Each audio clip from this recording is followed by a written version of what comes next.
Ladies and gentlemen of the class of '99, wear sunscreen.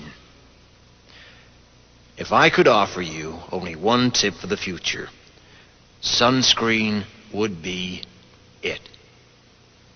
The long-term benefits of sunscreen have been proved by scientists, whereas the rest of my advice has no basis more reliable than my own meandering experience. I will dispense this advice now. Enjoy the power and beauty of your youth. Oh, never mind. You will not understand the power and beauty of your youth until they've faded.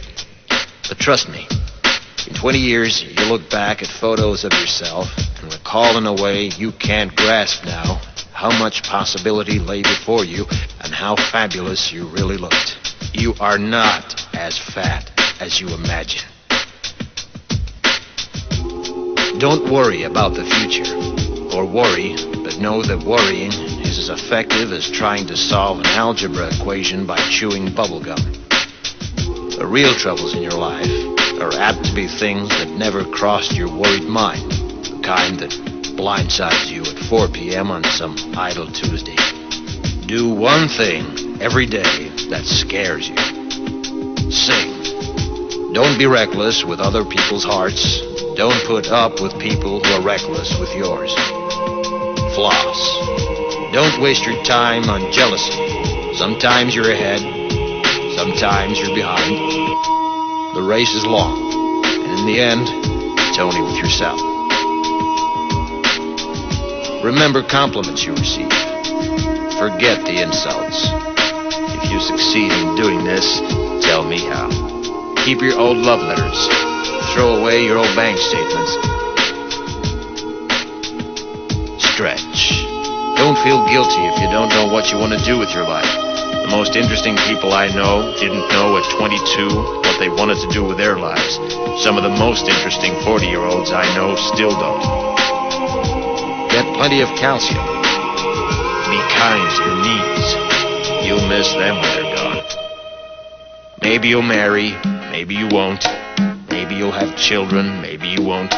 Maybe you'll divorce at 40. Maybe you'll dance the funky chicken on your 75th wedding anniversary. Whatever you do, don't congratulate yourself too much, or berate yourself either. Your choices are half chance. So are everybody else's. Enjoy your body. Use it every way you can. Don't be afraid of it, or what other people think of it is the greatest instrument you'll ever own. Dance. Even if you have nowhere to do it but in your own living room.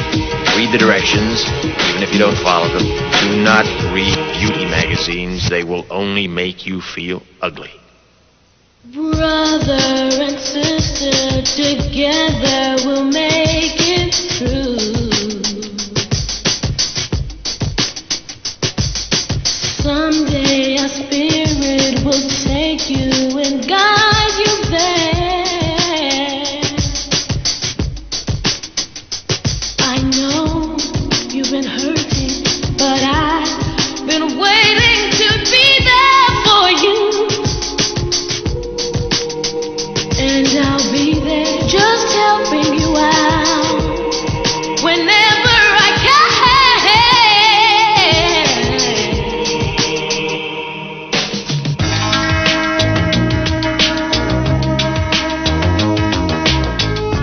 Get to know your parents. You never know when they'll be gone for good. Be nice to your siblings. They're your best link to your past and the people most likely to stick with you in the future. Understand that friends come and go, but with a precious few, you should hold on. Work hard to bridge the gaps in geography and lifestyle, because the older you get, the more you need the people you knew when you were young. Live in New York City once, but leave before it makes you hard. Live in Northern California once, but leave before it makes you soft. Travel. Accept certain inalienable truths. Prices will rise, politicians will philander, you too will get old. And when you do, You'll fantasize that when you were young, prices were reasonable, politicians were noble, and children respected their elders. Respect your elders. Don't expect anyone else to support you. Maybe you have a trust fund. Maybe you'll have a wealthy spouse. But you never know when either one might run out. Don't mess too much with your hair, or by the time you're 40, it will look 85. Be careful whose advice you buy, but be patient with those who supply it. Advice is a form of nostalgia. Dispensing it is a way of fishing the past from the disposal, wiping it off, painting over the ugly parts, and recycling it for more than it's worth. But trust me on the sunscreen.